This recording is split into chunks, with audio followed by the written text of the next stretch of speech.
Mohon maaf, saya ulangi terlebih dahulu.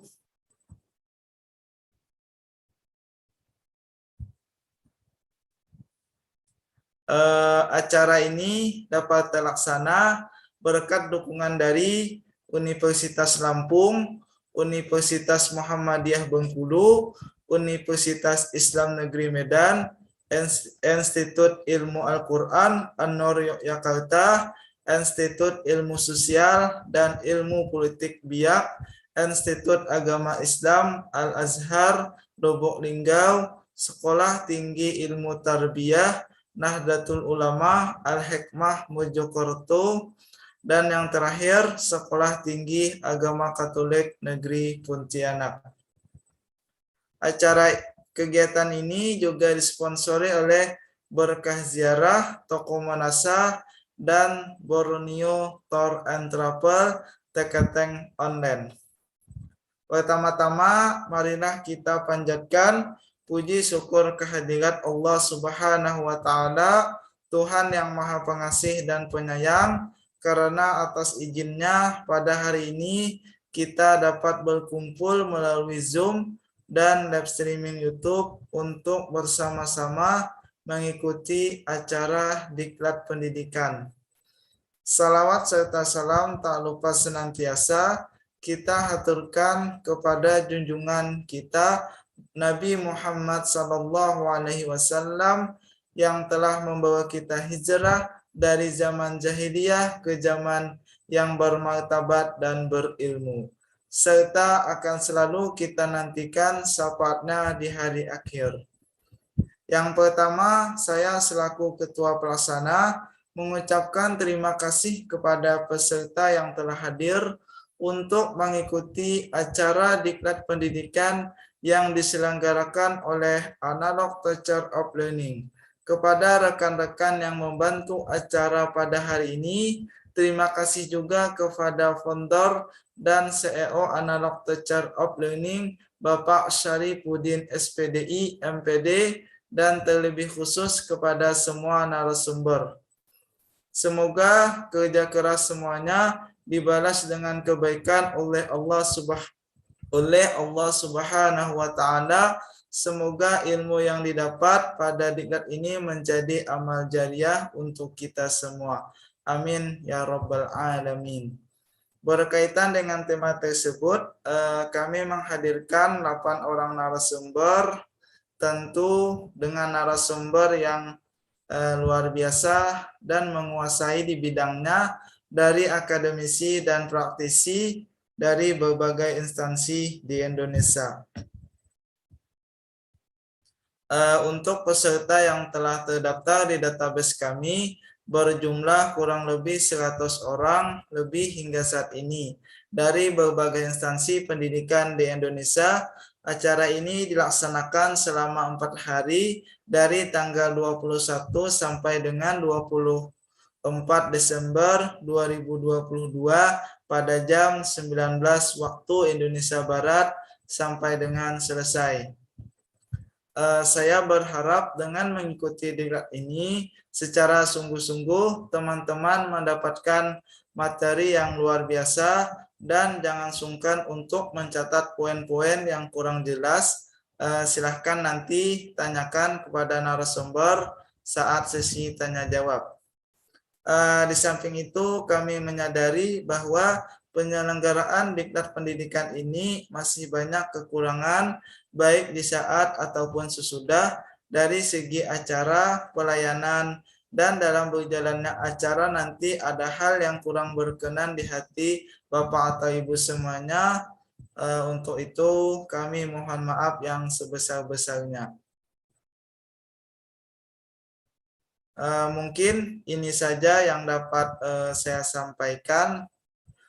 Salah khilaf, akhiru kalam. Assalamualaikum warahmatullahi wabarakatuh.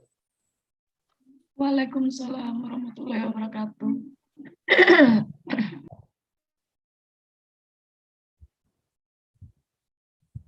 Selanjutnya saya persilahkan kepada Ibu Nur Zakiyah untuk memandu acara pada malam hari ini.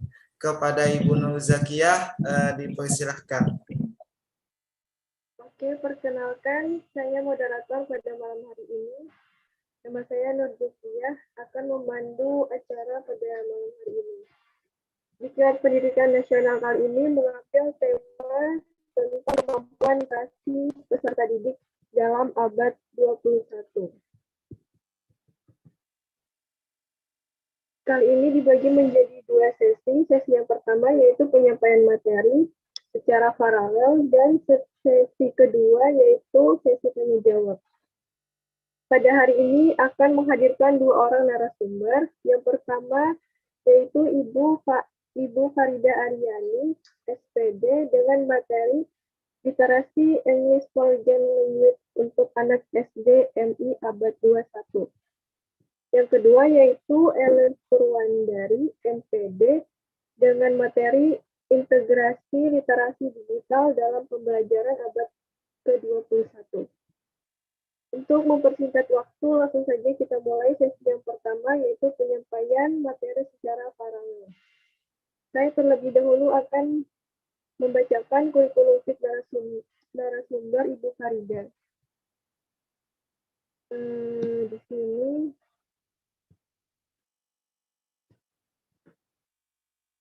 Ibu Farida Aryani, tempat tanggal lahir Jaya Sakti 25 Mei 1994. Bertempat di alamat Jaya Sakti Anak Tuha, Lampung Tengah. Merupakan mahasiswa pasca sarjana program studi Magister Pendidikan Bahasa Inggris Universitas Lampung atau UNILA mulai tahun 2002. Dan sekarang menjadi guru bahasa mulai dari tahun 2017 sampai sekarang menjadi guru bahasa Inggris di MI Bustanul Ulum Jaya Sakti Lampung Tengah. Dan banyak sekali artikel karya beliau. Oke, langsung saja kepada Ibu Aryani untuk menyampaikan materi. Ibu Farida. Baik, terima kasih. Assalamualaikum warahmatullahi wabarakatuh. Waalaikumsalam warahmatullahi wabarakatuh. Selamat malam Bapak dan Ibu semuanya.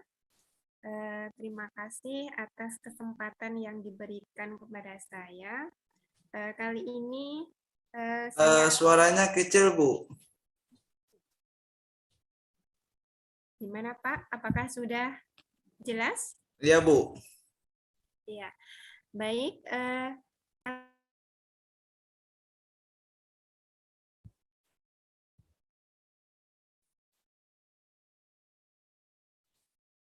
Bisa, Bu, suaranya aktifkan kembali, Bu. Apakah sudah, Pak? Iya, Bu. Iya. Baik, Bapak Ibu yang saya hormati.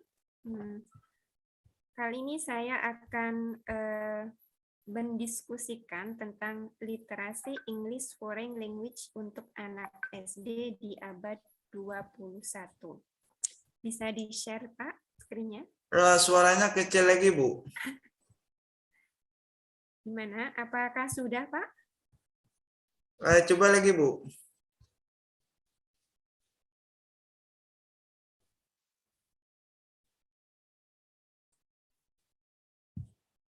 Bisa, Bu, coba lagi, Bu.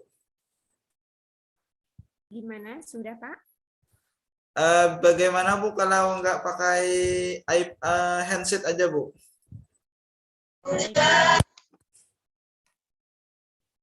Gimana? Apakah sudah jelas?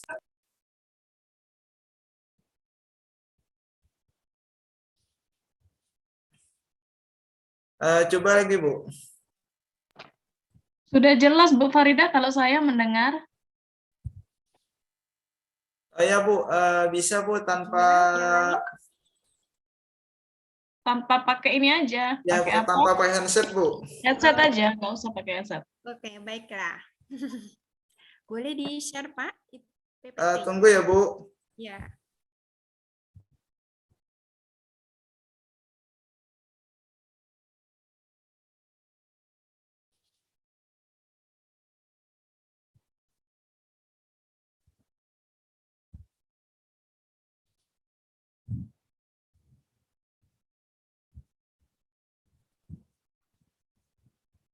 Bisa terlihat, Bu? Ya, yang awal, Pak.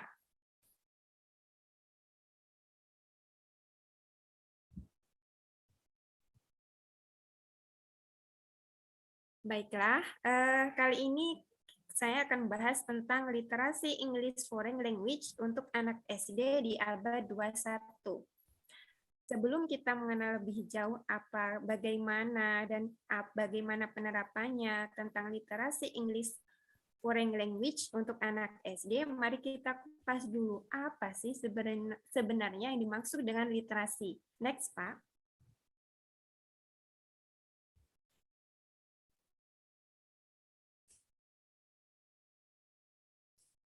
Next, Pak. Oke, what is literasi? Apa itu literasi? Saya sudah membaca dari berbagai sumber. Saya menetapkan ada 4 sumber yang kami tetapkan di sini. Yang pertama dari Elizabeth Sulby. Menurut Elizabeth, literasi adalah kemampuan seseorang dalam berbahasa dan berkomunikasi. Sedangkan menurut UNESCO, literasi adalah kemampuan untuk membaca dan menulis. Ini lebih spesifik dari pernyataan Elizabeth. Pendapat yang ketiga, menurut Alberta. Menurut Alberta, literasi adalah membaca dan menulis untuk mendapatkan pengetahuan, mengasah keterampilan, dan berpikir kritis terhadap masalah yang ada. Dan pendapat yang keempat atau yang terakhir, menurut National Institute for Literacy. Menurut institut ini, literasi adalah kemampuan membaca, menulis, menghitung, dan memecahkan permasalahan. Dari keempat sumber mengenai apa itu literasi, maka saya menyimpulkan atau menarik kesimpulan tentang literasi yang sebenarnya. Next, Pak. Literasi adalah kemampuan membaca, menulis, dan berhitung untuk memecahkan masalah dan mengintegrasikannya dalam kehidupan sehari-hari. Jadi literasi itu bukan hanya sekedar membaca, menulis, atau berhitung, tapi juga untuk memecahkan masalah apa yang seseorang baca, apa yang seseorang menulis, dan apa yang seseorang itu hitung untuk memecahkan masalah. Jadi menangkap arti dari apa yang mereka lakukan dan mengintegrasikannya dalam kehidupan sehari-hari. Setelah kita membaca, menulis, dan berhitung, kita dapat poin apa yang atau ilmu apa yang kita dapatkan dan kita terapkan dalam kehidupan sehari-hari. Next. Nah, setelah kita membahas tentang literasi, bahasan yang kedua adalah English Foreign Language atau yang sering kita kenal dengan bahasa Inggris sebagai bahasa asing. Kita tahu bahwa bahasa Inggris sekarang sudah mendunia, artinya sudah dikomunikasikan oleh beberapa negara. Nah, di Indonesia, bahasa nasional adalah bahasa Indonesia dan bahasa ibu adalah bahasa daerah. Sedangkan bahasa Inggris menjadi bahasa asing dan mungkin bisa jadi bahasa Inggris menjadi bahasa kedua untuk sekolah-sekolah tertentu. Nah, salah satu literasi membaca yang penting bagi anak abad 21 ini adalah literasi bahasa Inggris. Mengapa demikian? Next, Pak. Nah, pentingnya bahasa Inggris untuk anak. Yang pertama, bahasa Inggris sering dijumpai dan digunakan di tempat-tempat umum. kita sering menjumpai ada tulisan bahasa Inggris di tempat-tempat umum seperti di supermarket, di terminal, di bandara, dan sebagainya. Untuk contoh-contohnya nanti akan ada di slide selanjutnya. Yang kedua, bahasa Inggris adalah kunci membuka ribuan peluang baru. Sebagai contoh, ketika kita makan di restoran, nah kita mengenal menu-menu yang ada di restoran itu dengan menggunakan bahasa Inggris. Nah, dan dengan mengetahui, oh ada menu yang ini kayaknya menarik, maka menu itu akan menjadi sasaran kita untuk ingin mencobanya. Nah, ini mengapa bahasa Inggris adalah kunci membuka ribuan peluang baru. Yang ketiga, bahasa Inggris adalah bahasa sains, akademik, media sosial, internet, dan relasi luar negeri. Di abad 21 ini, kita sering mengenal bahasa Inggris dalam berbagai media, seperti contoh di Facebook, IG, YouTube, dan sebagainya. Untuk di bidang akademik dan sains, kita sering menjumpai kalau kita sedang menjadi mahasiswa di sebuah universitas, maka di situ akan ada yang namanya portal atau website tentang universitas tersebut. Nah, website universitas tersebut pasti menggunakan bahasa Inggris. Ada yang namanya home, ada yang namanya arsip, digilib, dan sebagainya. Dan bahasa Inggris adalah bermanfaat untuk relasi luar negeri. Ketika kita ingin berkomunikasi dengan orang luar negeri, maka kita harus menggunakan bahasa Inggris sebisa mungkin. Nah, ini mengapa bahasa Inggris itu penting untuk anak dan penting untuk diajarkan kepada anak mulai dari sejak usia dini. Next. Nah,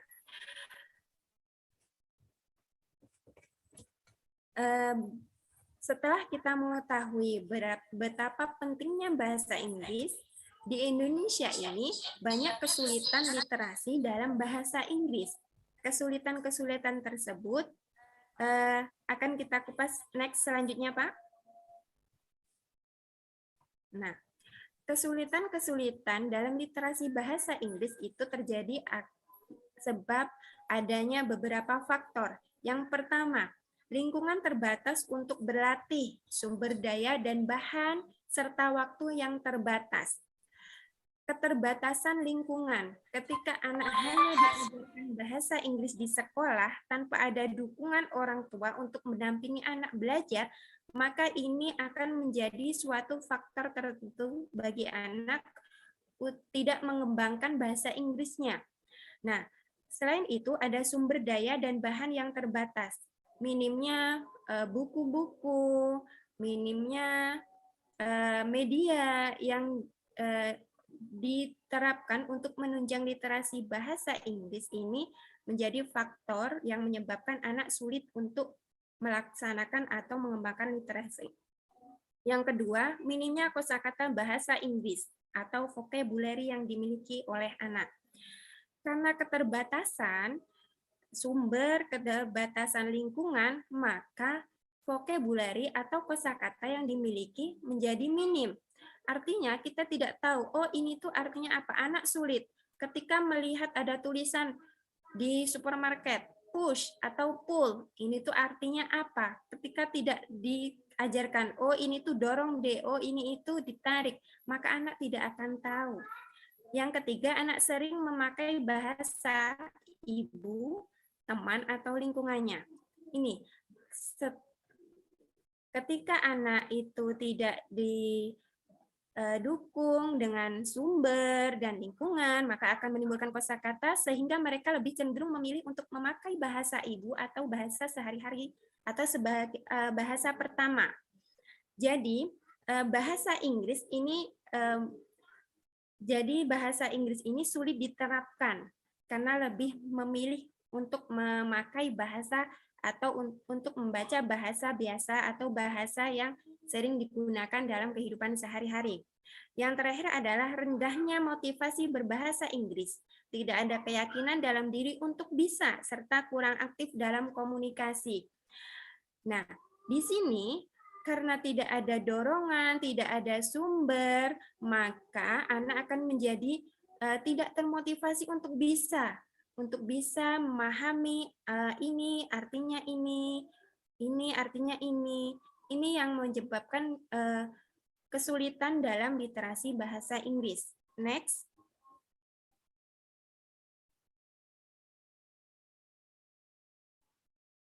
Nah, dengan adanya faktor-faktor kesulitan, bagaimana sih cara mendukung literasi bahasa Inggris anak abad 21 itu? Nah, kita akan saya sudah menyiapkan beberapa contoh. Next, Pak. Nah, ini penerapan yang bisa kita lakukan. Yang usia anak-anak antara 3 sampai dengan 12 atau usia anak SD merupakan usia emas atau golden age untuk belajar apa saja, termasuk perangkat pemerolehan bahasa mereka atau language acquisition device. Untuk mempelajari bahkan bukan hanya satu bahasa, tetapi dua bahasa ataupun multibahasa. Di sini peran pentingnya memberikan pengertian pembelajaran tentang bahasa pada anak usia SD, yaitu usia 3 sampai 12. Bagaimana cara memperkenalkan literasi bahasa Inggris? Yang pertama, membiasakan analisis teks yang sering dijumpai di sekitar. Ketika kita pergi ke suatu tempat, di situ ada bacaan yang menggunakan bahasa Inggris, contohnya adalah stop atau open. Nah, untuk itu anak harus kita ajari open. Oh, open itu ini artinya membuka, seperti itu. Yang kedua, mendampingi untuk membuat poster atau video dalam bahasa Inggris dan mempublikasikannya. Setelah kita tidak hanya memberitahu ini artinya ini, seperti kita juga harus mendampingi anak. Kita tahu bahwa sekarang media sosial itu sudah menjadi trending topic ketika kita ingin membuat video di IG atau YouTube. Nah, kita biasakan untuk menggunakan bahasa Inggris. Hi guys, hello. Nah, seperti itu. Nah, tanpa meninggalkan atau tanpa mengurangi bahasa Indonesia. Jadi kita sering mencampur bahasa Inggris dan bahasa Indonesia agar anak itu terbiasa mendengar bahwa bahasa Inggris itu juga bisa kita gunakan dalam kehidupan sehari-hari. Next. Nah, selanjutnya adalah upaya penerapan literasi bahasa Inggris. Yang pertama, melalui buku-buku bacaan. Kita fasilitasi anak dengan buku-buku bacaan, short story atau cerita pendek yang di situ ada bahasa Inggris, ada bahasa Indonesianya. Jadi kita perkenalkan ini bahasa Inggrisnya seperti ini, bahasa Indonesianya seperti ini, artinya seperti ini. Setting HP atau laptop bahasa Inggris. Nah, ini sudah biasa kita, insya Allah sudah biasa kita terapkan. Yang ketiga, membaca pada jajanan anak. Nah, ketika kita membelikan jajan anak atau anak membeli jajan sendiri, maka coba kita biasakan untuk membaca. Di situ kita sering melihat tulisan-tulisan dalam bahasa Inggris. Contohnya, tik-tak mix. Mix itu kan bahasa Inggris. Digabungkan dengan tik-tak. Tik-tak itu adalah nama produk jajan. Nah, ketika kita perkenalkan tik-tak mix, maka kita kasih tahu anak, nah ini mix. Mix itu berarti campur. Oh, ini berarti di dalamnya itu ada campur rasa. Ada rasa sapi panggang, ada rasa rumput laut, dan sebagainya. Selanjutnya adalah belajar bahasa Inggris lewat lagu. Kita perkenalkan anak dengan lagu-lagu bahasa Inggris. Lagu-lagu yang simple, yang mulai dari dasar dulu. Selanjutnya adalah dengan sosial media. Kita perkenalkan anak sosial media lewat Instagram. Di Instagram atau YouTube banyak channel-channel atau banyak situs atau web yang menyediakan bahasa Inggris dalam kehidupan sehari-hari yang bisa membuat anak itu happy and fun, sehingga bahasa Inggris itu mudah untuk dipelajari dan diingat-ingat oleh anak. Next. Nah, ini contoh literasi bahasa Inggris yang ada di mall atau di tempat-tempat umum. Ada we are open, keep your distance, please bring your bag along, thank you, no parking. Ini adalah beberapa contoh yang bisa kita biasa kita jumpai di tempat-tempat umum, dan ini harus kita ajarkan, harus kita kasih tahu ke anak. Contohnya caution, wet floor. Oh, ini lantainya masih basah, Nak. Hati-hati, seperti itu. Dan sebagainya. Next. Nah, ini literasi bahasa Inggris di bandara. Nah, ketika kita di bandara, mesti kita sering menjumpai bahasa Inggris, ada departure, arrival, ada prayer room, ada toilet, dan sebagainya. Next. Nah, literasi bahasa Inggris peringatan. Ini kita biasa menemukan atau melihat tulisan-tulisan ini berada di taman, berada di ruang-ruang tertentu, atau di rumah sakit, dan sebagainya. Contohnya no smoking, no drinking, no eating. Ada please don't feed the animals. Next. Ini literasi bahasa Inggris poster. Ini yang pertama, please keep this area clean. Ini biasa kita jumpai di snack-snack. Ada gambar seperti ini. Nah, ini kita bisa ajarkan anak bahwa ini adalah untuk menjaga kebersihan. Say no to plastic. To stay healthy, brush your teeth twice a day. Love yourself, say no to drugs, dan sebagainya. Yang terakhir ada Happy Mother's Day. Sebentar lagi kita akan memperingati Hari Ibu. Nah, ini bisa kita ajarkan ke anak bagaimana sih mengucapkan selamat Hari Ibu kepada ibu kita dengan menggunakan bahasa Inggris agar lebih keren. Nah, thank you for every hug, word and encouragement and acts of love you will give me. Nah, ini artinya apa? Kayak gitu. Mungkin ayahnya atau saudaranya bisa, atau gurunya bisa mengasih tahu kepada anaknya. Oh, ini anak-anak, nanti sebentar lagi kita akan memperingati Hari Ibu. Nah, ini kita bisa memperkenalkan ucapan-ucapan dalam bahasa Inggris. Next. Nah, keuntungan anak dalam literasi bahasa Inggris di masa depan. Setelah kita tahu beberapa manfaat tadi, faktor-faktor yang menghambat dan bagaimana cara memperkenalkan literasi bahasa Inggris, ini ada beberapa keuntungan. Yang pertama, memperluas relasi.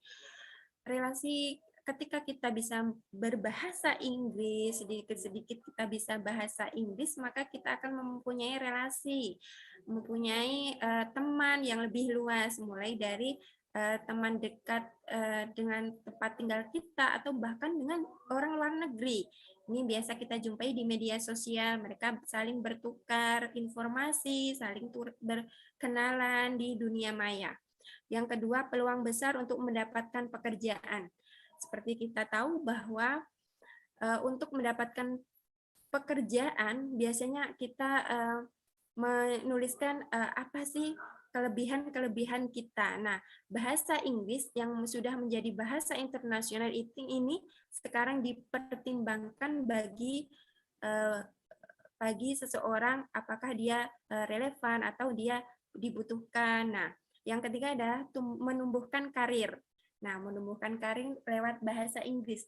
Ketika karir kita lebih baik dengan bahasa Inggris, kita bisa berinteraksi dengan orang luar negeri, berinteraksi dengan orang-orang yang belum kita kenal lewat bahasa Inggris, sehingga akan terjalin hubungan dan kerjasama. Yang keempat, lanjut jenjang pendidikan yang lebih tinggi di dalam atau luar negeri. Nah, untuk melanjutkan pendidikan di luar negeri atau di dalam negeri, maka sekarang sudah banyak instansi-instansi yang menentukan bahwa untuk bisa kuliah di sini maka harus mempunyai skor TOEFL 500 atau skor IELTS berapa. Nah, ini adalah keuntungan kalau kita memiliki kemampuan bahasa Inggris, maka kita dapat mencapai skor tersebut. Yang kelima, menguasai sains dan akademik.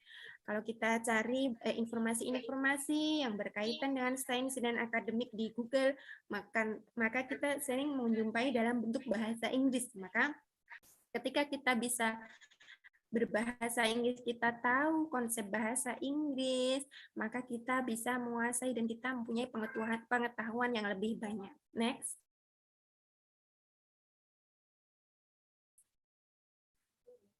Oke, terima kasih. Ini terakhir, mari dukung anak untuk literasi English. Mari kita dukung anak untuk literasi Inggris dimulai dari sekarang, dimulai dari jenjang anak SD atau bahkan dari anak TK. Dimulai dengan hal-hal yang kecil untuk memperkenalkan bahasa Inggris kepada anak. Untuk ini ada pesan atau ada sedikit quotes. You don't have to be great to start, but you have to start to be great. Anda tidak harus menjadi hebat untuk memulai, tetapi Anda harus memulai untuk menjadi hebat. Maka Bapak Ibu yang saya hormati, mari kita memulai literasi bahasa Inggris dimulai dari hal-hal yang kecil, tanpa kita ragu, tanpa kita insecure. Kita harus berani dan pede. Oh, ini meskipun kita pertama harus mencari di internet atau di Google apa sih artinya, tapi kita tunjukkan bahwa kita harus mengajarkan anak bahwa bahasa Inggris ini artinya ini kepada anak. Nah, kita mulai dari hal-hal yang kecil untuk menjadi hebat. Terima kasih.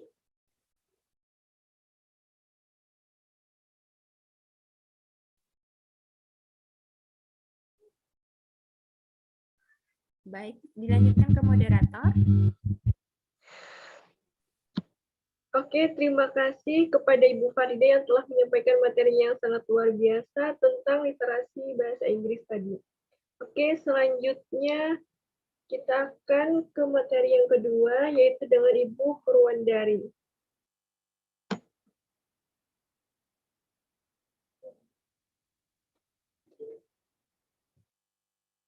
Nama Ellen Purwandari, MPD, lahir di Musyirawat 10 Agustus pada tahun 1990, yang merupakan lektor di Perguruan Tinggi Institut Agama Islam Al-Azhar Lubuk Linggau. Riwayat pendidikan yaitu S1 di Universitas PGRI Palembang pada tahun 2011 dengan program studi pendidikan fisika. Selanjutnya S2 di Universitas Sriwijaya pada tahun 2016, program studi teknologi pendidikan. Demikian kurikulum fit Ibu Purwandari. Kepada Ibu Purwandari dipersilahkan untuk menyampaikan materi. Oke, terima kasih Ibu Nur Zakia. Assalamualaikum warahmatullahi wabarakatuh. Selamat malam Bapak Ibu. Selamat berjumpa lagi di kegiatan Diklat Pendidikan Nasional.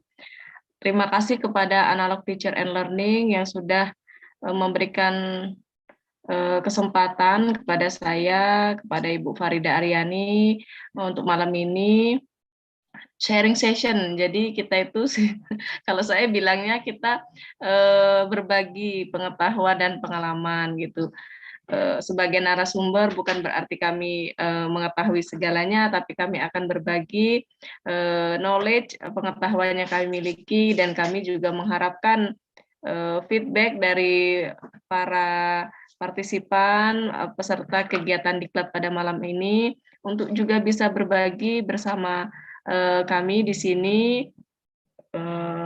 Pada malam ini saya akan mengangkat subtema mengenai integrasi literasi digital dalam pembelajaran abad 21.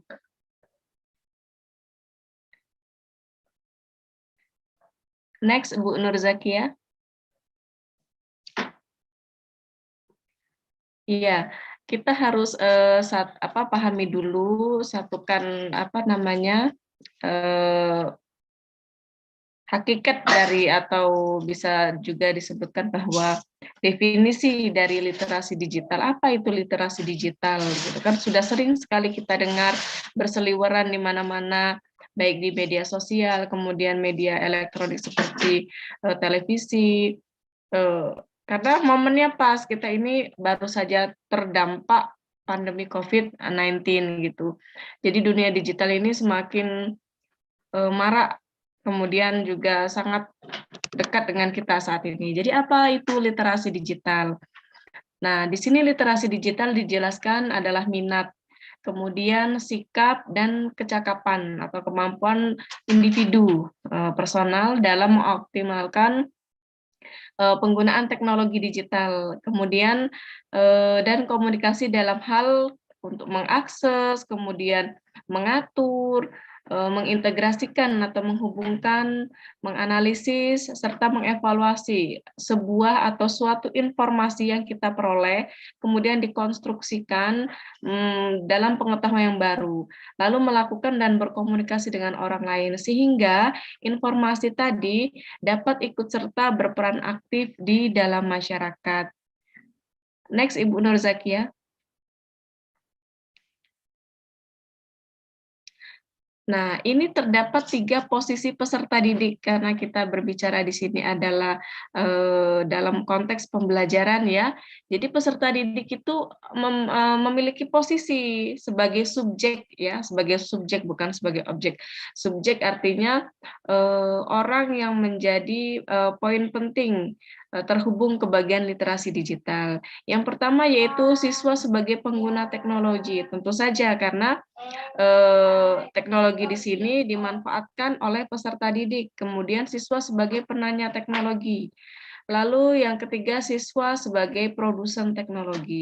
Artinya yang memproduksi informasi, kemudian pembelajaran itu sekarang kan student center learning. Jadi peserta didik itu menjadi pusat dari proses pembelajaran. Nah, nanti produsen teknologi di sini diartikan sebagai siswa bisa membuat sebuah misalnya media video dari proses pembelajaran yang telah dilakukan atau yang akan dilakukan.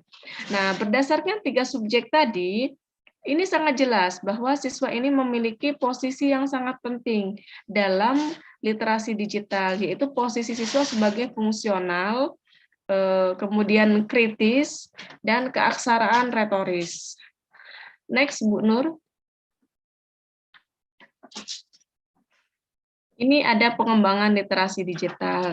Jadi mengembangkan literasi digital ini tidak hanya sekedar kita mengetahui aspek teknis media digital saja, misalnya software, kemudian aplikasi. Namun literasi digital di sini lebih mengacu pada praktik komunikasi, kemudian hubungan cara berpikir yang tadi berpikir secara kritis. Generasi kita ini kan untuk anak-anak didik kita adalah generasi Z ya, generasi Z, kemudian anak-anak TK itu sudah ke generasi Alpha. Jadi sangat erat sekali kaitannya dan dalam keseharian sehari-hari itu sangat dekat dengan teknologi, dengan digital seperti itu. Literasi digital yang tadi merupakan kecakapan individu dalam mengakses, mengelola, dan memanfaatkan dengan baik teknologi informasi dan komunikasi ini tentu ada dalam berbagai aspek kehidupan, baik di kehidupan sekolah, kemudian lingkungan bermain, kemudian di dalam keluarga, lalu di masyarakat. Next, Ibu Nur. Literasi digital dalam pembelajaran abad 21. Kalau kita berbicara tentang abad 21, ini kan lebih dikenal sebagai era pengetahuan ya, atau knowledge age. Nah, pada masa ini pengetahuan itu merupakan hal yang utama, terutama dalam bidang pemenuhan kebutuhan hidup, yaitu kebutuhan dalam bidang dunia pendidikan, knowledge based education. Lalu ada juga pengembangan ekonomi, knowledge based economic. Selanjutnya ada pengembangan dan pemberdayaan masyarakat, knowledge based social empowering, dan yang terakhir itu ada pengembangan dalam bidang industri, knowledge based industry. Khusus untuk di lembaga pendidikan, dalam kegiatan pembelajaran yaitu pada knowledge age atau era pengetahuan harus disesuaikan dengan kebutuhan pada masa pengetahuan tersebut. Jadi mungkin guru-guru kita akan berucap bahwa zaman saya dulu tidak seperti ini, zaman saya dulu tidak menggunakan ini. Itu benar pada zamannya dulu. Namun di kondisi saat ini, perkembangan abad 21, lalu generasi kita, anak-anak kita adalah generasi Z, generasi Alpha, itu tidak bisa dijauhkan dari digital. Maka kita harus melakukan pembelajaran sesuai dengan zamannya dan sesuai dengan kebutuhannya. Makanya di Indonesia itu kalau saya perhatikan sering ada ujaran di masyarakat ganti menteri, ganti kurikulum gitu ya. Namun sebenarnya kenapa kurikulum berganti? Adanya pergantian zaman, lalu kebutuhan dari peserta didik. Tentu saja kebijakan mengenai kurikulum itu tidak serta-merta diganti, ada evaluasi sebelumnya. Sekarang kurikulum merdeka, artinya kurikulum ini dievaluasi, sudah dinilai cocok untuk di era digital ini dengan mempertimbangkan banyak hal. Jadi seperti itu ya. Untuk penggunaan teknologi digital yang berkembang dengan pesat ini, nah inilah salah satu ciri dari perkembangan pendidikan di abad 21 dengan adanya penggunaan teknologi digital secara masif banyak gitu. Next Ibu Nur. Lalu penggunaan internet pada abad 21. Nah, melalui konsep pembelajaran abad 21, pendidikan ini kan menjadi sebuah hal utama agar peserta didik memiliki kemampuan belajar sekaligus berinovasi dalam kemampuan penggunaan teknologi dan media informasi, serta dapat bekerja dan tetap survive, bertahan dengan berbagai keterampilan untuk hidup, life skill. Penggunaan internet sebagai salah satu media pembelajaran ini semakin dikenal luas oleh masyarakat dan mengalami peningkatan tentu dari tahun ke tahun. Penggunaan internet di Indonesia ini mengalami perkembangan pengguna yang menggunakan internet ini secara signifikan mengalami kenaikan.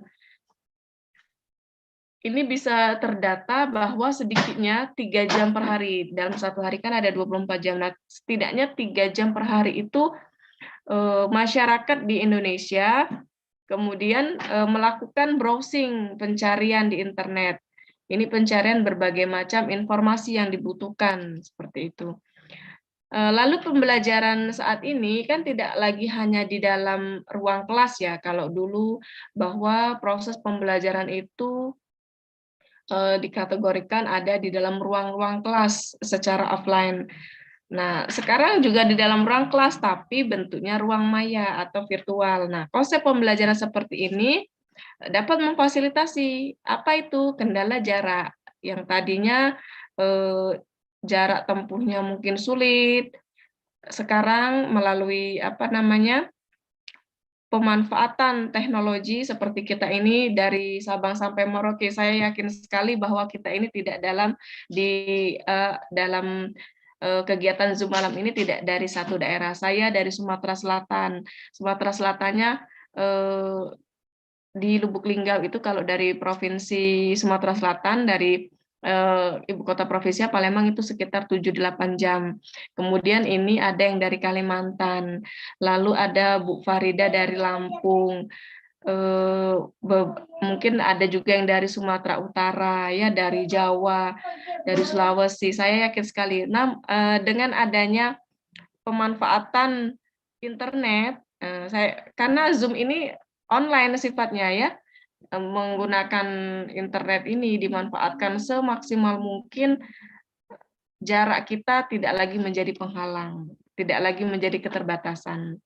Sehingga apa? Pengetahuan itu dapat diperoleh secara tidak terbatas, di mana siswa dapat mencari sumber belajar yang mereka butuhkan dari manapun. Next, Ibu Nur.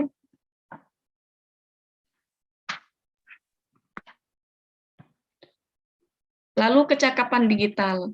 Nah, kemajuan teknologi dalam dunia pendidikan ini kan seyogyanya diimbangi pula dengan kecakapan dalam teknologi digital, supaya dapat digunakan secara produktif dan tepat, serta dapat menentukan sumber-sumber belajar yang dinilai kredibel, memiliki kredibilitas. Sehingga peserta didik ini mencari sumber tersebut melalui internet dari berbagai situs, maka mereka memerlukan literasi digital yang dapat membekali mereka akan kemampuan memilih informasi dengan benar dan tepat.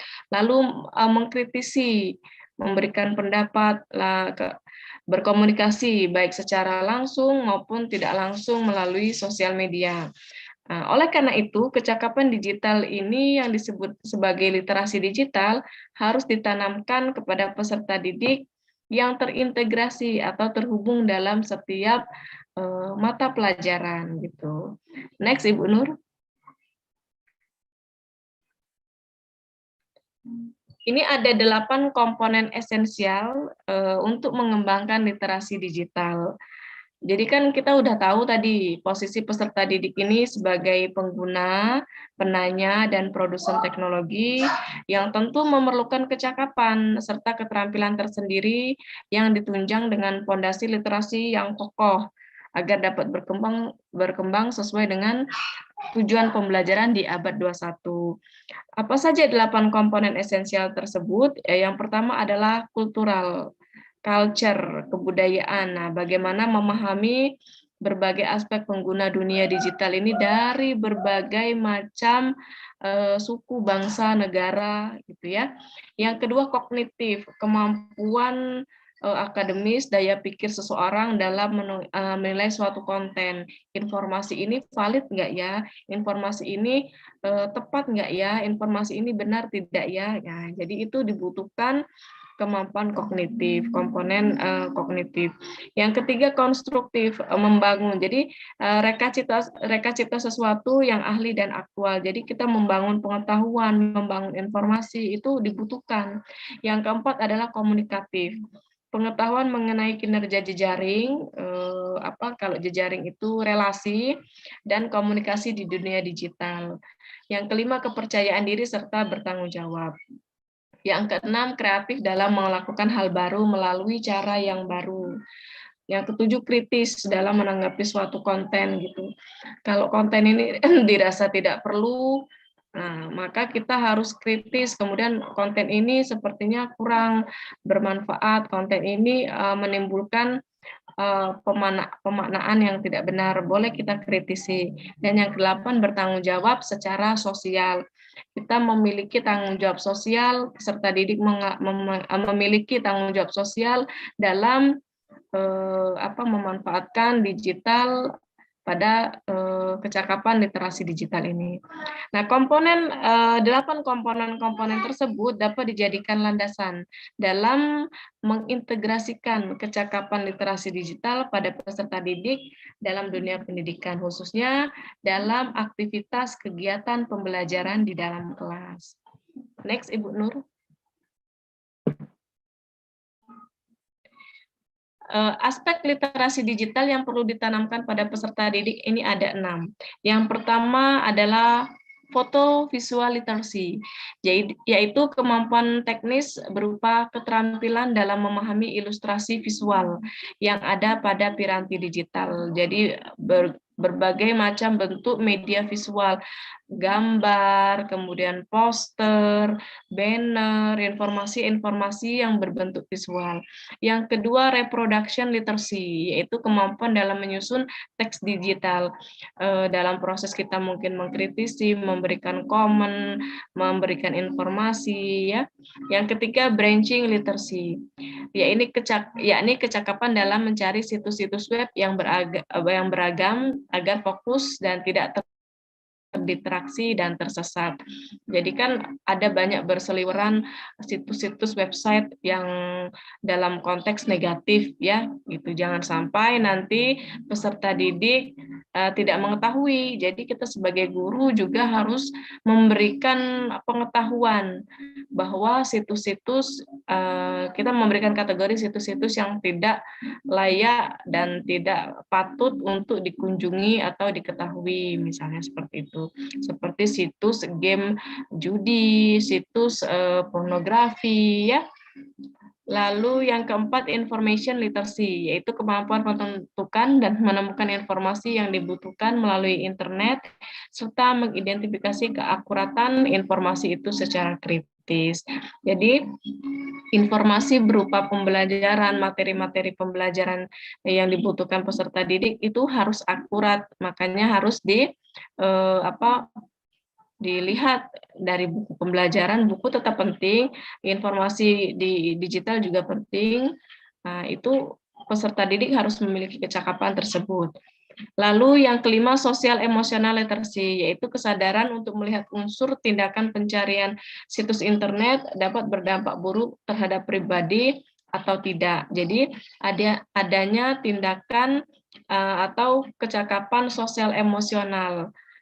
Gitu. Jadi kita kalau membaca berita, kemudian mencari materi, gitu ya, harus menanggapi informasi yang ada di internet itu harus dipikir-pikir dulu. Mengkritisi boleh, namun harus sesuai dengan konteks yang akan dikritisi, tidak di luar itu.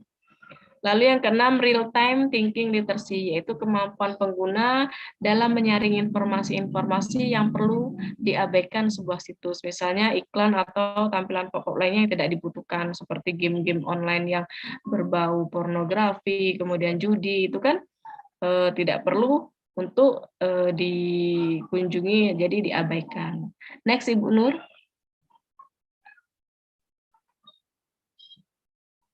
Kebermanfaatan literasi digital. Nah, jadi literasi digital ini perlu diketahui dan juga dipahami oleh peserta didik untuk mengetahui mana yang perlu disebarkan, di-share kepada orang lain, dan mana yang tidak boleh disebarkan atau di-share kepada orang lain, lalu paham akan hak-hak pengguna internet lainnya. Kemudian tahu batasan apa saja yang harus dipatuhi, ada protokol ya seharusnya yang dalam penggunaan internet, sehingga dapat mewujudkan kehidupan dunia maya yang safety, yang aman, yang confidence, nyaman, serta dapat melakukan upaya edukasi terhadap informasi yang dibutuhkan. Peserta didik ini sangat amat perlu dibekali dengan elemen-elemen esensial tadi, agar mereka kritis dan dapat memilih apa yang memang dibutuhkan, sehingga penggunaan teknologi informasi dan komunikasi ini menjadi sesuatu hal yang berdampak positif bagi dirinya, bagi keluarganya, bagi lingkungannya, bagi lingkungan bermain, lingkungan masyarakatnya. Next, Bu Nur Zakia. Oke, terima kasih atas atensinya pada malam ini, menyimak sampai pemaparan kami sampai jam 8. Selanjutnya kami kembalikan kepada moderator untuk melanjutkan sesi selanjutnya. Terima kasih, saya akhiri. Wassalamualaikum warahmatullahi wabarakatuh. Waalaikumsalam warahmatullahi wabarakatuh. Terima kasih kepada Ibu Purwandari yang telah menyampaikan materinya yang sangat luar biasa. Demikianlah pemaparan materi yang telah dibawakan oleh kedua pemateri hari ini, dan selanjutnya akan membuka sesi tanya jawab. Selain itu, untuk link presentasi atau absensi bisa akan dikirimkan di kolom chat Zoom dan kolom live chat pada YouTube. Baiklah, langsung saja kita mulai sesi tanya jawab. Dipersilahkan kepada 3 atau 4 orang peserta yang ingin bertanya, dan yang ingin bertanya silahkan hand raise pada aplikasi Zoom. Selain itu bisa juga bertanya melalui kolom chat Zoom dan live chat YouTube.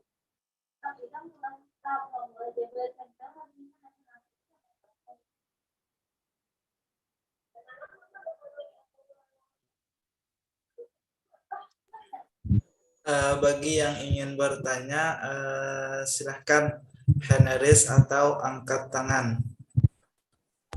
Bisa juga pertanyaannya tuliskan aja di kolom live chat.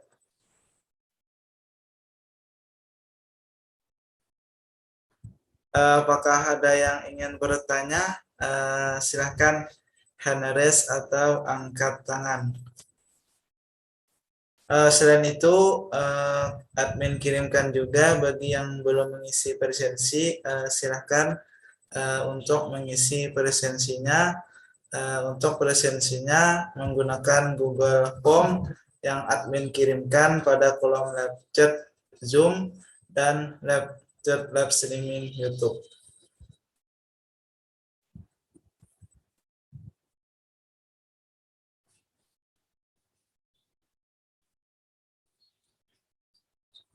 Apakah ada yang ingin bertanya?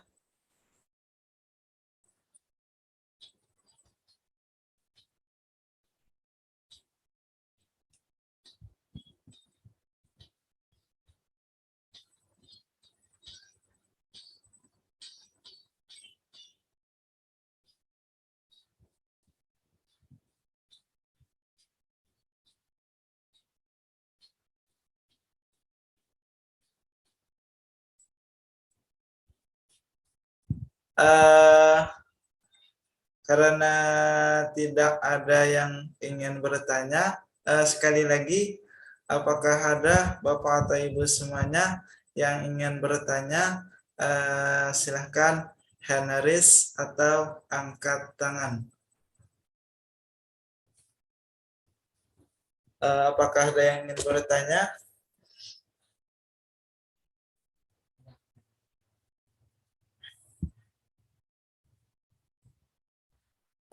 Kalau tidak ada yang bertanya, bagaimana Ibu LC dan Ibu Farida? Kita sharing pertanyaan aja, Bu. Oh, ini ada yang ingin bertanya. Silahkan lanjutkan Ibu Nuzakiyah. Ini ada yang bertanya. Oke, langsung saja kepada Bapak Muhammad Samsidin untuk memaparkan pertanyaannya dan sebutkan dari instansi mana.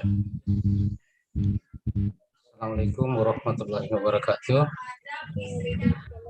Jadi bisa didengar dengan baik? Ya, alhamdulillah. Pada malam hari ini saya agak terlambat masuk karena terkendala jaringan. Tentang tadi itu literasi bahasa Inggris untuk anak-anak yang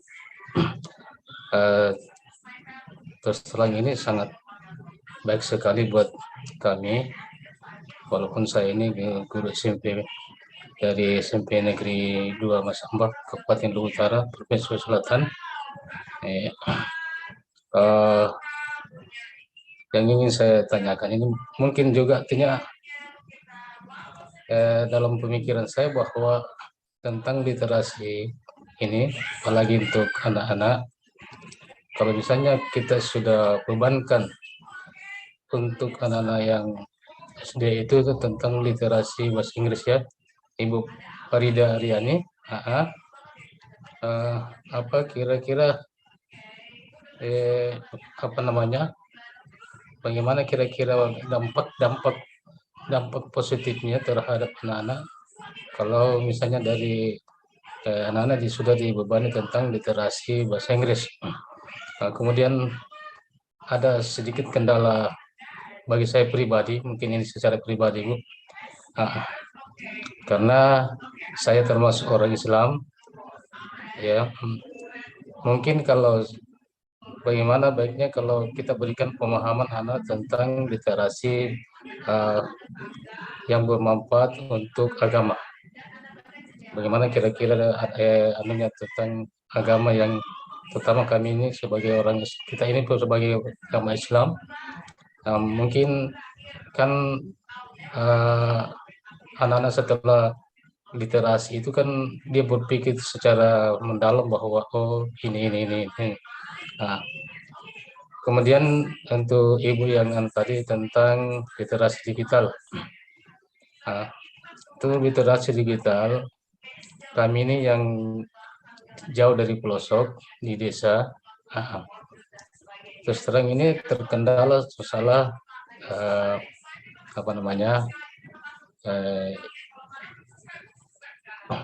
jaringan.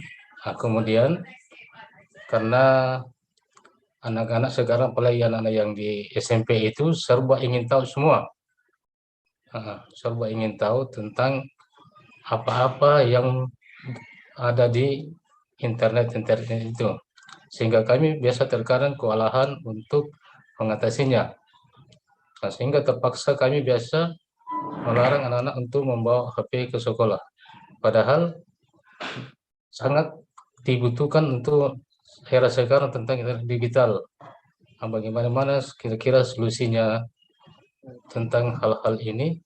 Karena anak-anak di desa itu mungkin agak beda dengan anak-anak yang ada di kota tentang pemahaman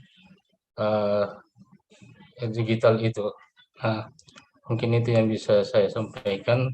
Kalau misalnya kurang, mohon dimaafkan. Assalamualaikum warahmatullahi wabarakatuh. Waalaikumsalam warahmatullahi wabarakatuh. Demikian pertanyaan dari Bapak Muhammad Samsidin. Mungkin bisa dijawab mulai dari Ibu Farida mungkin tentang literasi bahasa Inggris tadi.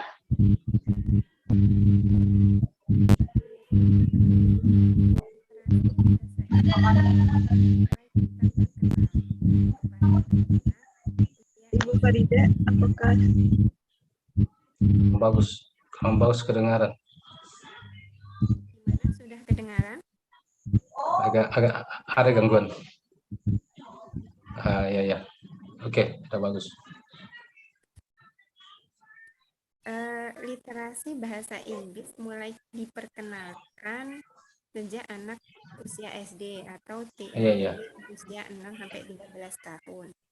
Nah, dampak dari kegiatan literasi bahasa Inggris ini untuk anak akan berdampak pada masa depannya. Ketika kita sudah mengajarkan literasi bahasa Inggris, contohnya, ketika kita pergi ke taman, terus di situ ada tulisan no parking, jangan parkir di sini. Nah, kita bisa jelaskan pada anak, ini no itu artinya jangan atau tidak, parking itu parkir. Jadi tidak boleh parkir di sini, seperti itu. Nah, karena dampaknya itu sangat bermanfaat bagi anak ke depannya, maka kita harus terapkan itu mulai sejak dari dini. Meskipun kita tidak sering ke tempat-tempat umum, contohnya kita tidak sering menjumpai tulisan-tulisan bahasa Inggris di tempat umum karena kita ada di desa contohnya. Maka kita bisa menjumpai literasi bahasa Inggris pada snack itu, jajanan anak. Nah, jadi kita bisa memperkenalkan apa arti bahasa Inggris yang ada di jajanan anak atau di merek produk tertentu seperti itu. Nah, untuk literasi yang literasi yang menuju ke agama Islam itu menurut saya yang harus tetap diajarkan. Contohnya produk halal. Oh, ini tuh halal, ini boleh dimakan. Oh, ini tidak ada produk halalnya. Maka ini harus kita lihat dulu ingredients-nya atau bahan-bahannya seperti itu. Nah,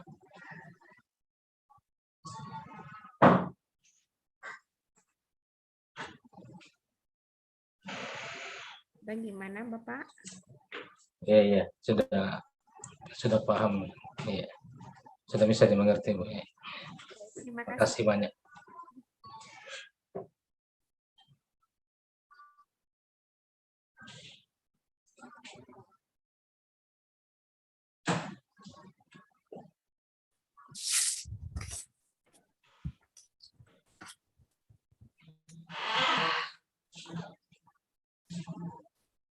Baik, karena Bapak Samsidin, apakah sudah jelas Pak jawabannya Pak? Ya, sudah. Oh, ya. Alhamdulillah.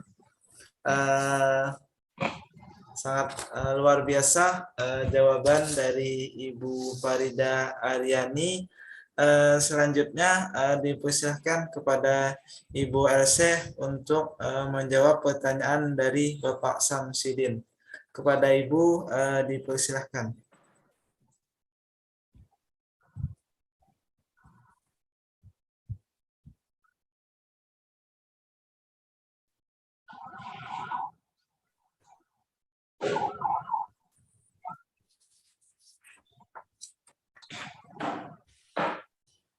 Ibu LC bisa mendengar suara saya, Bu?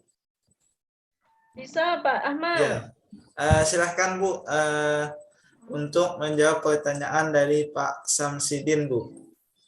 Oh iya, mohon maaf, speaker saya tadi itu nggak kedengeran. Gimana Pak?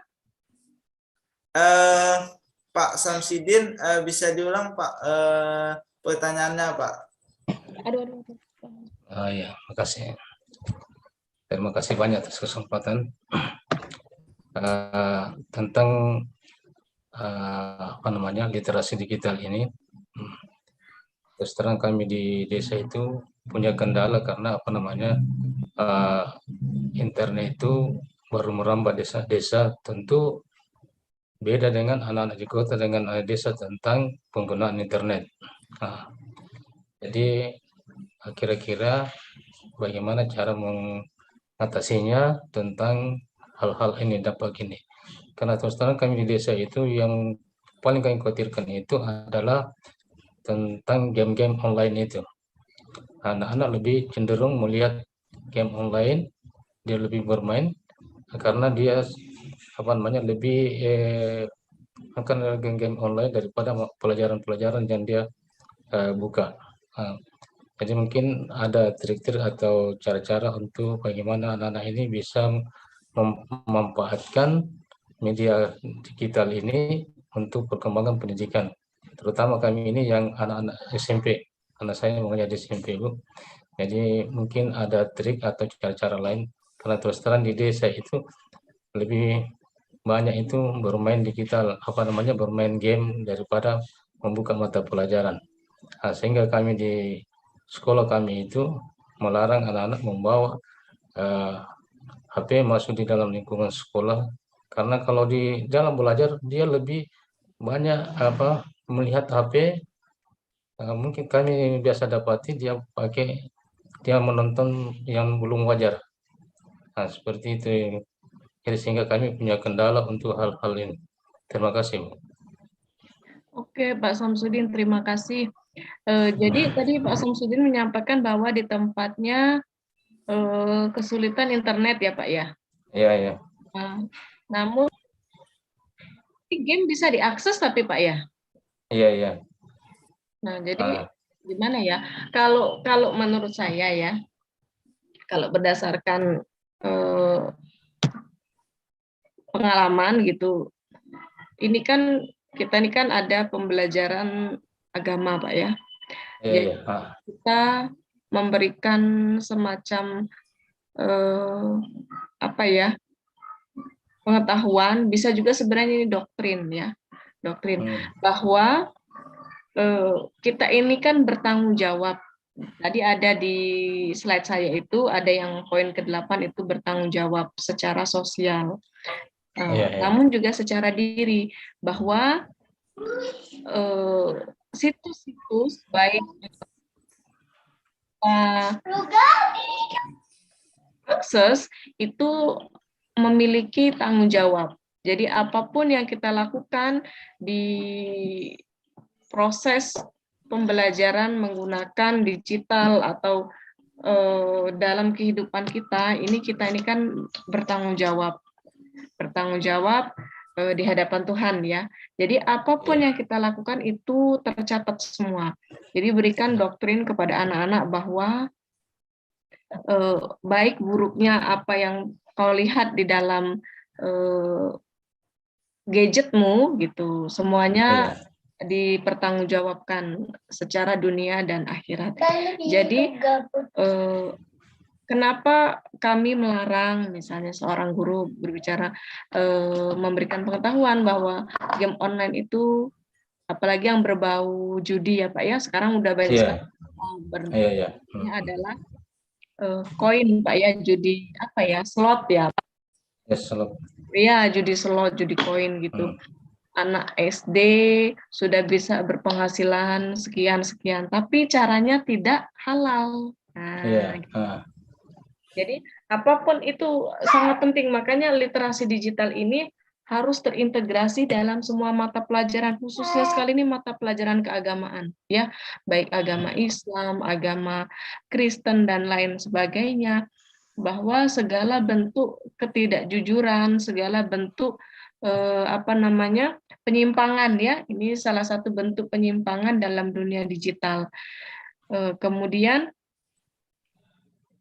adanya juga situs-situs dari game online itu biasanya muncul iklan, lalu juga di dalam game online anime itu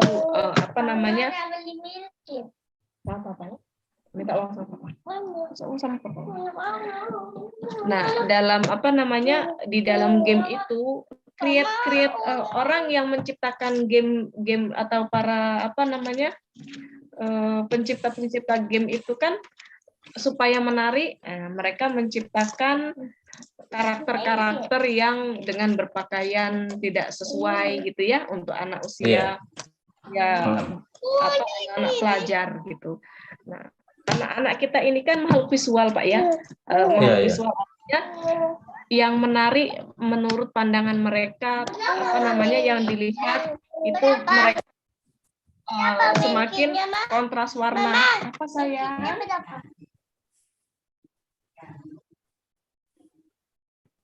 Nah, semakin baiknya tampilan-tampilan yang ada di game itu mereka semakin tertarik.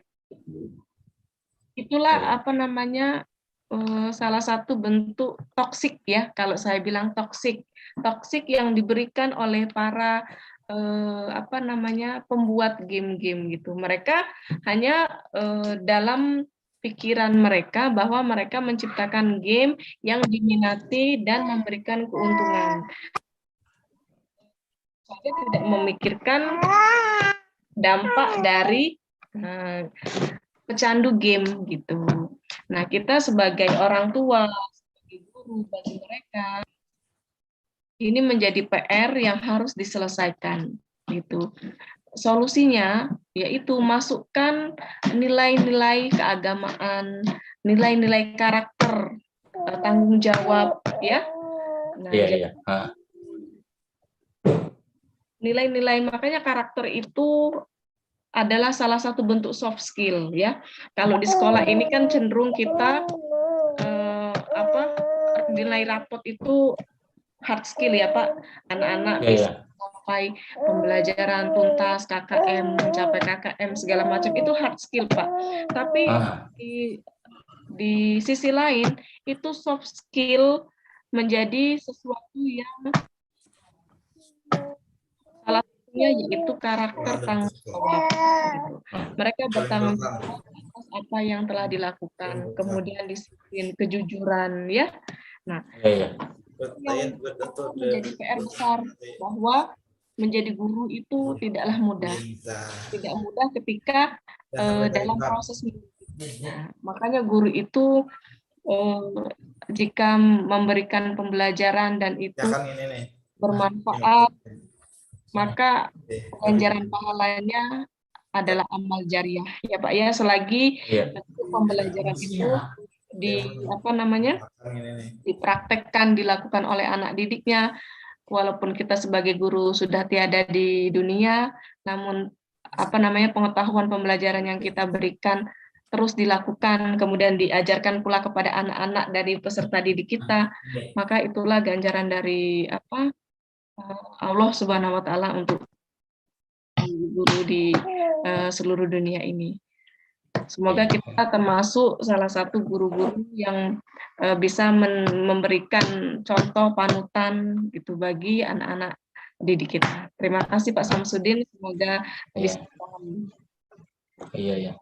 Makasih banyak. Terima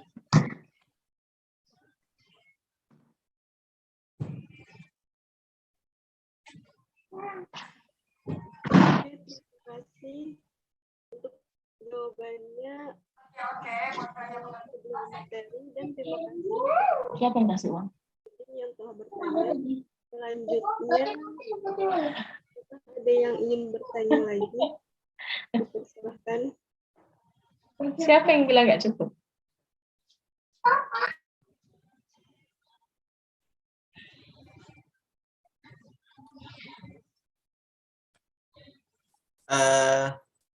Silahkan kepada Bapak atau Ibu semuanya yang ingin bertanya, silahkan hand raise ataupun angkat tangan karena masih ada waktu. Sekali lagi dipersilahkan kepada Bapak atau Ibu semuanya yang ingin bertanya, silahkan hand raise atau angkat tangan.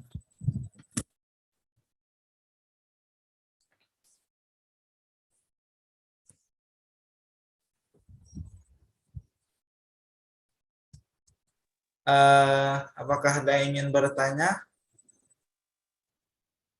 Bagaimana Bu kalau kita sharing session Bu? Mungkin nanti dari pemateri menyampaikan satu jawaban, misalnya tentang pengalamannya di sekolah tentang literasi, nanti peserta yang menjawab bagaimana kedua narasumber.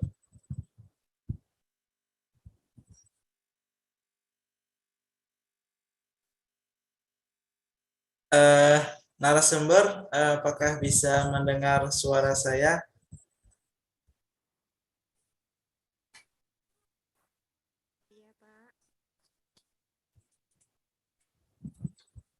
Gimana Ibu Farida?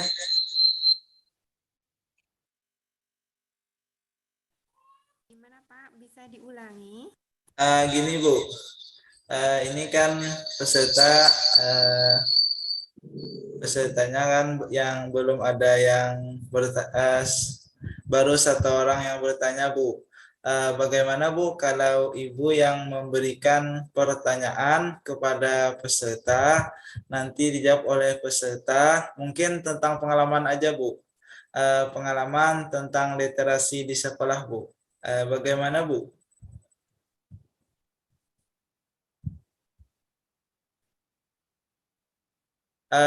Kalau Ibu Elsie bagaimana Bu? Ya, mohon maaf Pak Ahmad, saya baru masuk lagi. Oh gini Tadi, Bu. ya tadi tertentang. Gini Bu, ini kan masih ada waktu Bu.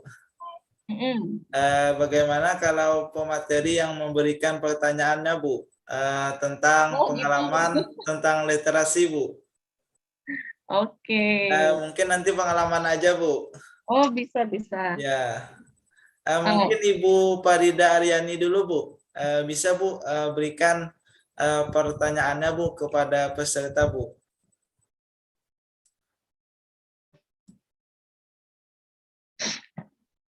Atau Ibu Elsie yang duluan Bu.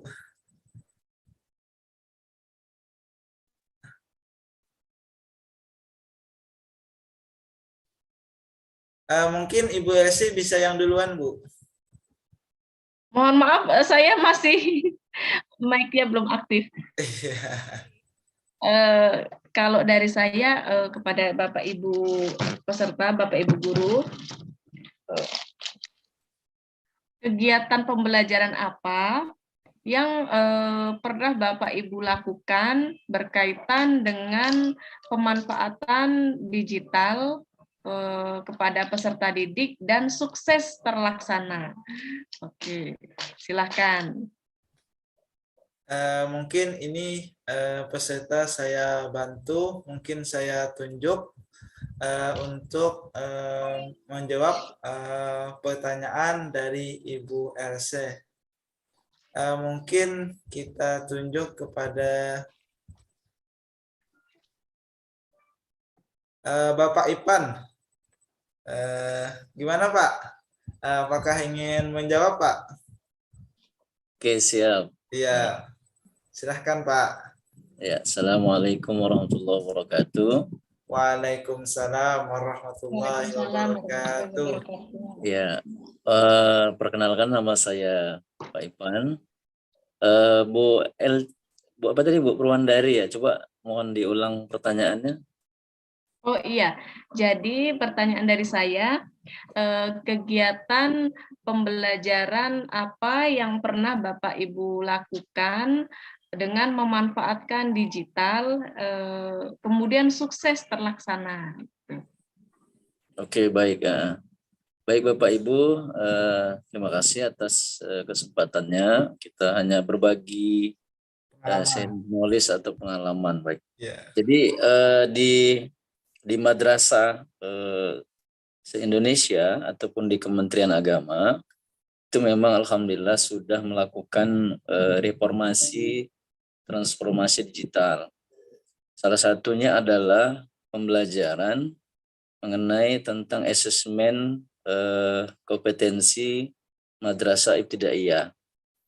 Jadi Bapak Ibu, pengalaman-pengalaman yang sudah dilakukan bahwa dari Kementerian Agama sudah melakukan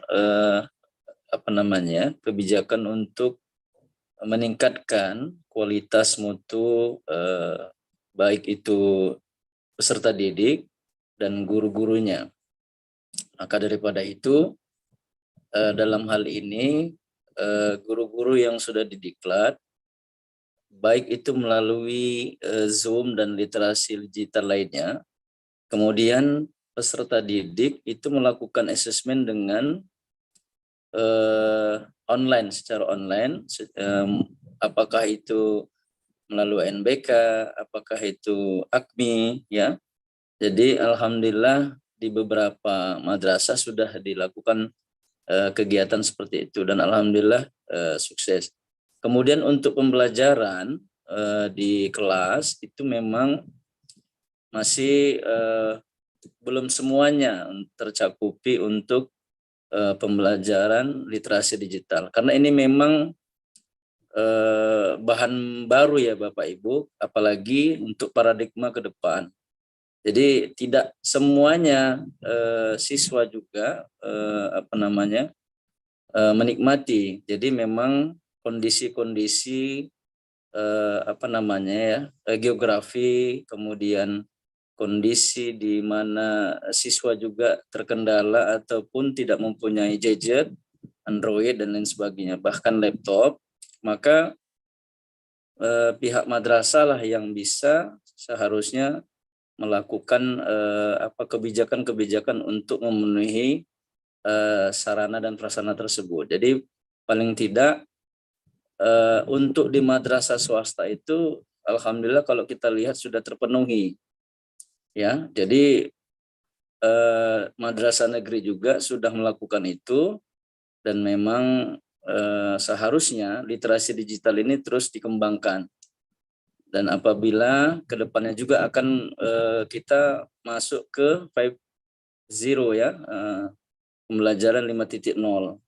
Jadi paling tidak kita juga guru harus juga melek ini literasi digital karena pembelajaran ke depan itu memang sudah nanti, apalagi di program kami di Kementerian Agama itu nanti ada namanya modis ya. Jadi moderat, kemudian inovasi ya sampai nanti ke pembelajaran yang digital selanjutnya.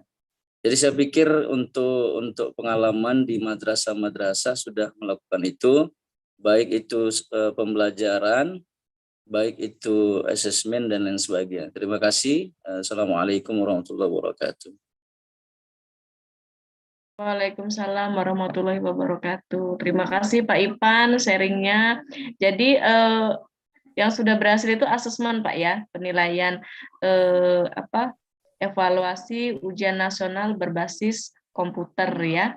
Iya, iya Bu, Nah benar. itu kan kalau UNBK itu apakah setiap sekolah memiliki piranti komputer Pak yang menunjang UNBK atau mereka yang tidak terfasilitasi meminjam sekolah yang memiliki fasilitas gitu?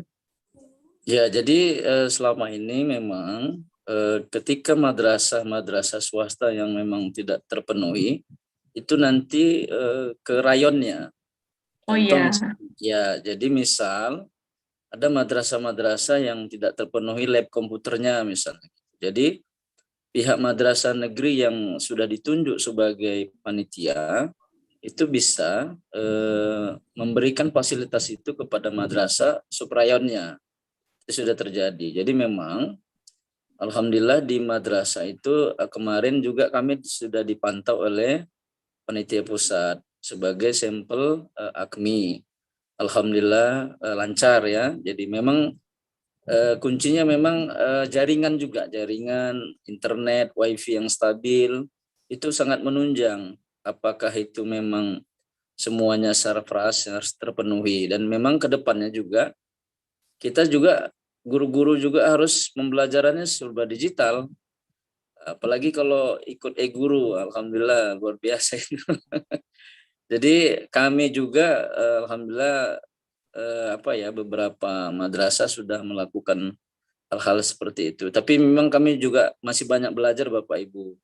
Jadi yang kemarin di madrasah kami sebagai sampel dari pusat untuk AKMI, alhamdulillah lancar dan terpenuhi semuanya ya, yang sudah visitasi ya. Sekarang ini program juga visitasi ke madrasah-madrasah yang ikut dalam AKMI. Karena kan kelas 5 itu kenapa dibuat seperti sistemnya, sistem literasi digital? Karena memang selama ini kan kita masalah asesmen ini kan kadang karena anak baik, karena anak itu orang tuanya sama gurunya, jadi terkadang melihat wajahnya udah. Nah, jadi memang itulah kelemahan-kelemahan kita. Jadi memang kita masih terus belajar, dan untuk meningkatkan penilaian tersebut secara baik, maka dilakukanlah penilaian asesmen secara digital itu aja. Ya, terima kasih. Baik, terima kasih Pak Ipan sharingnya. Sama-sama Bu. Terima kasih kepada Bapak Ipan yang telah menanggapi atau sharing pengalamannya dari Ibu LC Porwandari. Selanjutnya dipersilahkan kepada Ibu Farida untuk memberikan sharing pengalaman atau pertanyaannya kepada peserta malam hari ini. Kepada Ibu Farida dipersilahkan.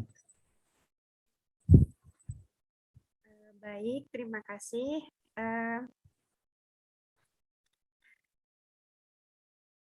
Menurut Bapak dan Ibu semua, upaya penerapan literasi bahasa Inggris itu lebih mudah diterapkan melalui buku bacaan, lagu, sosial media, atau membaca jajanan anak.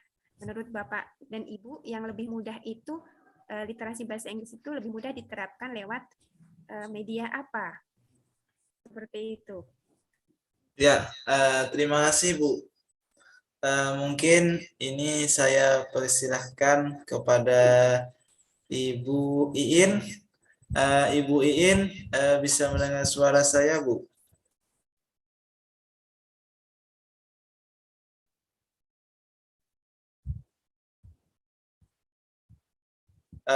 Kita pindah sama Bapak Duli. Apakah bisa mendengar suara saya, Bu?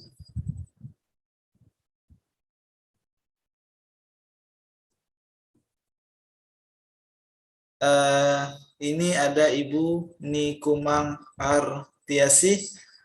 Bisa, apakah ingin menjawab, Bu? Sharing pengalaman ataupun memberikan jawaban atas pertanyaan dari Ibu Farida.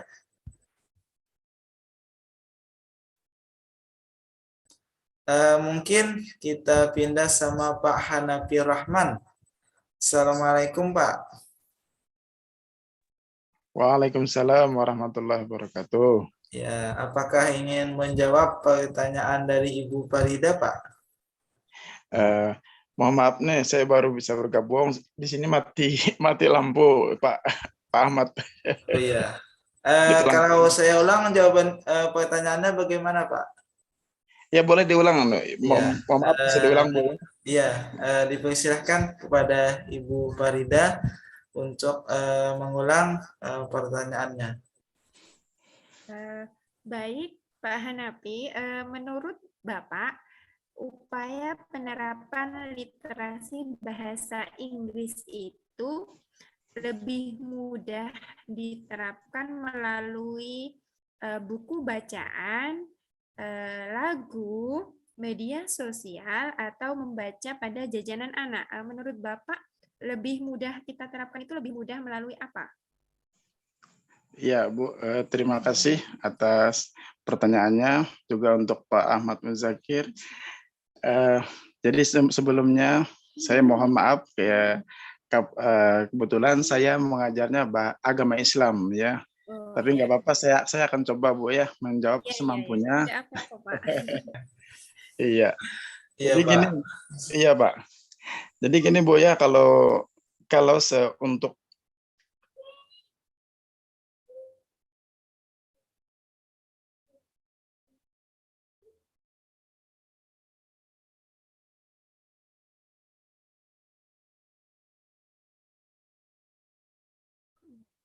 Suaranya hilang, Pak.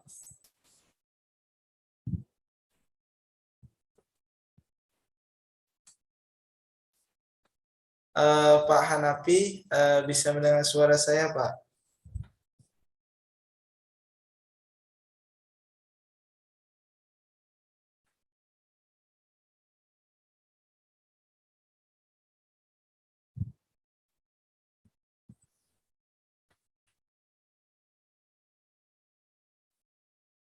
Wah, karena kendala beliau, mungkin kita pindahkan kepada Pak Samsidin. Assalamualaikum, Pak.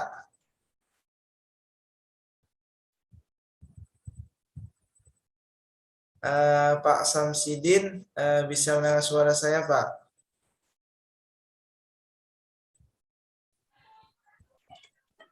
Bisa. Ya. Dipersilahkan, Pak, berbagi pengalaman atau sharingnya atas jawaban atas pertanyaan dari Ibu Farida tadi, Pak. Terima kasih. Assalamualaikum warahmatullahi wabarakatuh. Waalaikumsalam warahmatullahi wabarakatuh. apa nih? Silahkan aktifkan lagi suaranya, Pak. Ya, silahkan lanjutkan, Pak. Makasih. Masalah apa namanya ini tentang literasi mungkin agak beda dengan yang di kota dengan yang di desa tentang hal ini. Nah, kalau kami di desa itu dalam bentuk apa namanya gambar-gambar seperti itu kami tempelkan di dinding, kemudian di misalnya sekolah yang punya lantai 2 ditulis di situ misalnya 1x1 yang berapa sampai tangga-tangga itu semua ada tulisan-tulisannya untuk literasi itu. Jadi kalau mungkin di kota agak beda, tapi kalau di desa itu kalau menurut pengalaman kami ya itu lebih lebih pakaikan apa namanya lebih ke pamflet-pamflet yang kita pasang-pasang itu. Jadi setiap anak-anak lewat, setiap anak-anak dia lihat oh ini. Jadi untuk masalah literasi yang kemudian karena di desa juga sudah masuk namanya mall-mall, sudah ada di Alfamidi, Alfamart ya. Nah, itu sudah bisa juga di situ tentang literasi bahwa ini bungkusan-bungkusan yang biasa dia bawa masuk di sekolah itu kita berikan bahwa ini seperti ini seperti ini. Ya, mungkin itu yang bisa kami jawab. Terima kasih. Assalamualaikum warahmatullahi wabarakatuh. Waalaikumsalam warahmatullahi wabarakatuh. Mungkin Ibu Faridah ingin menanggapi, Bu? Baik, terima kasih Pak Safridin atas jawabannya dan atas berbagi pengalamannya. Memang untuk literasi bahasa Inggris ini memang agak susah diterapkan di desa-desa yang terpencil. Jadi untuk mengupayakan penerapan literasi bahasa Inggris ini, maka kita harus mencari ide-ide yang kreatif yang mudah kita jumpai dan kita dapati seperti membaca jajanan anak yang sering anak beli atau anak dapatkan begitu. Terima kasih Bapak. Iya, terima kasih sama-sama.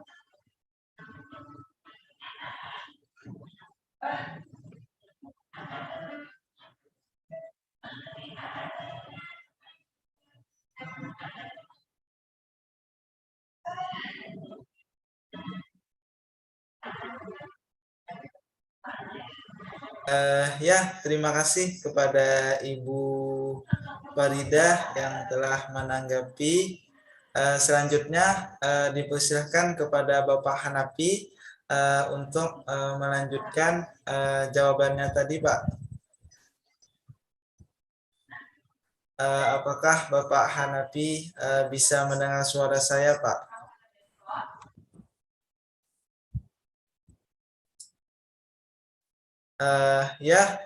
Dipersilahkan. Ya, silahkan lanjutkan, Pak.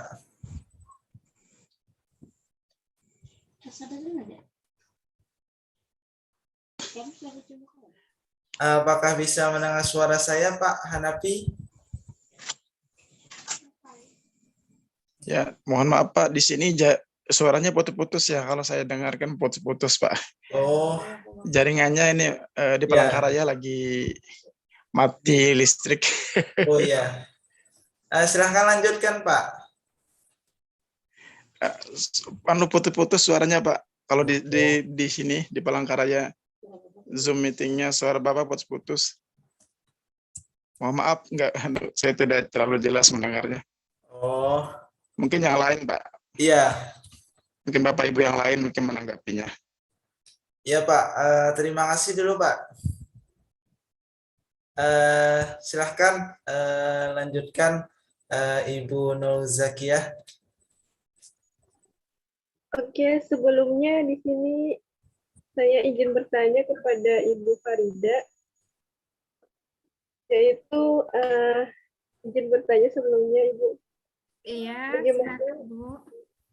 bagaimana solusinya jika belajar bahasa Inggris yang diajarkan kepada anak sedari dini itu membuat anak tersebut tidak menguasai bahasanya sendiri seperti bahasa Indonesia? Misalkan kayak yang di TV anak artis, dia jadi lupa bahasanya sendiri, yaitu bahasa Indonesia.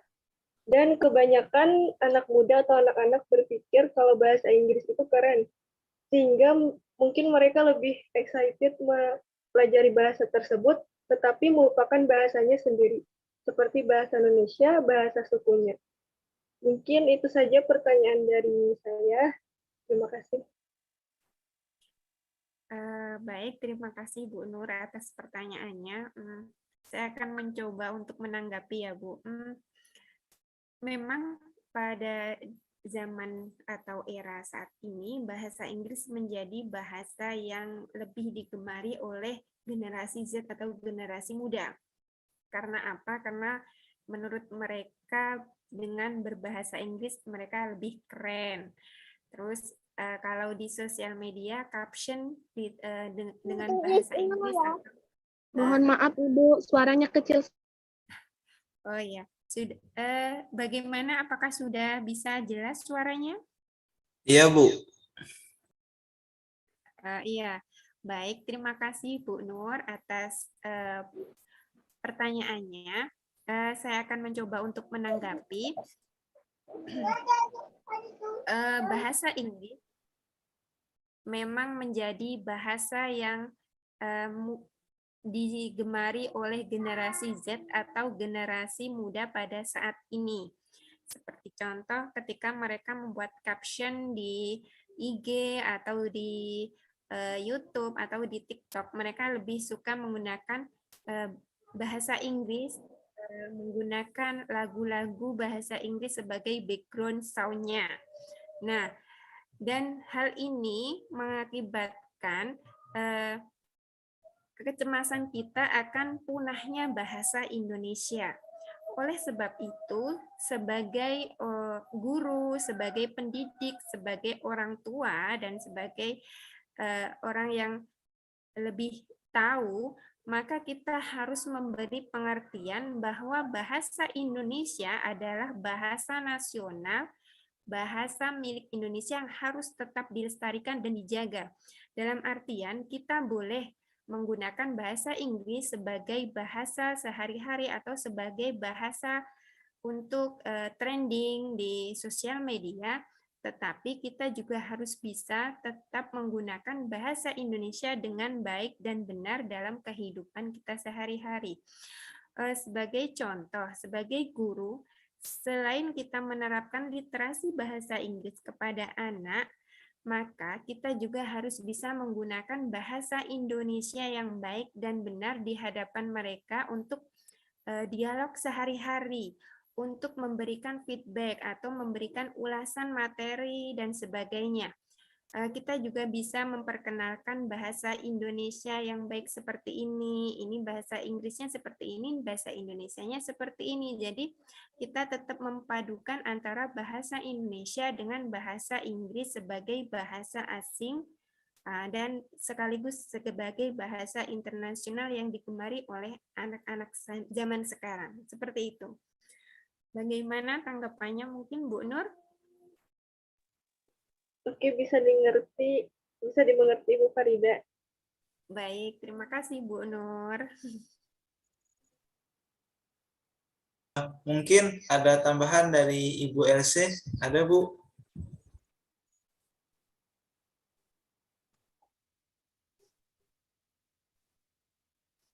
Dari saya cukup, Pak. Iya. Ya, silahkan lanjutkan Ibu Nur Zakiyah. Oke, demikianlah kegiatan Diklat Pendidikan Nasional dengan tema Kemampuan Literasi Peserta Didik dalam Abad ke-21. Sebelumnya terima kasih kepada kedua narasumber yang sudah memberikan jawaban yang sangat luar biasa dan para penanya yang bertanya tadi. Sebelum kegiatan ini kita akhiri, dipersilahkan kepada kedua narasumber untuk menyampaikan closing statement-nya. Terlebih dahulu dipersilahkan kepada pemateri yang pertama mungkin Ibu Farida Aryani, selanjutnya akan dilanjutkan oleh Ibu Purwandari. Demikian Bu, dipersilahkan. Baik, terima kasih Bu Nur atas kesempatannya. Bapak Ibu semuanya, mari kita galakkan, mari kita terapkan literasi bahasa Inggris dan bahasa Indonesia dalam pendidikan atau dalam dunia pendidikan pada anak, terutama anak SD, untuk menunjang mereka dalam kehidupan masa depan yang lebih baik lagi melalui proses-proses atau melalui upaya-upaya kecil yang dapat kita terapkan dan dapat kita dapatkan di lingkungan sekitar kita. Terima kasih.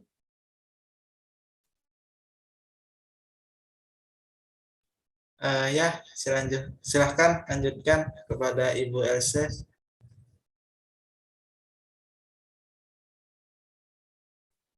Aktifkan dulu Bu suaranya Bu. Baik, terima kasih Pak Ahmad atas kesempatannya.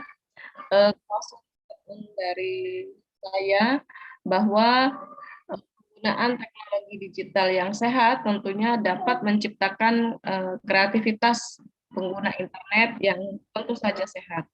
Mendorong pengguna teknologi memberikan pendidikan internet sehat kepada generasi-generasi muda bangsa sehingga dapat mengangkat harkat martabat bangsa. Nah, ada beberapa hal yang perlu diperhatikan dalam menumbuhkan literasi digital bagi peserta didik pada pendidikan abad 21. Yaitu yang pertama memberikan edukasi kepada peserta didik mengenai pentingnya memanfaatkan media digital untuk hal-hal yang positif. Menggunakan media pembelajaran digital yang sesuai dengan kebutuhan atau need dari dan tujuan pembelajaran dengan memperhatikan tentu saja karakteristik perilaku siswa, kemudian karakteristik materi pembelajaran, kemudian memberikan tugas kepada peserta didik dengan menggunakan media digital, misalnya berupa video pembelajaran, dan menggunakan sumber belajar digital yang beragam. Lalu memberikan kesempatan kepada peserta didik untuk mempresentasikan atau memaparkan suatu sumber informasi yang ia dapatkan dalam memahami materi pembelajaran. Baik, terima kasih Pak Ahmad, itu dari saya.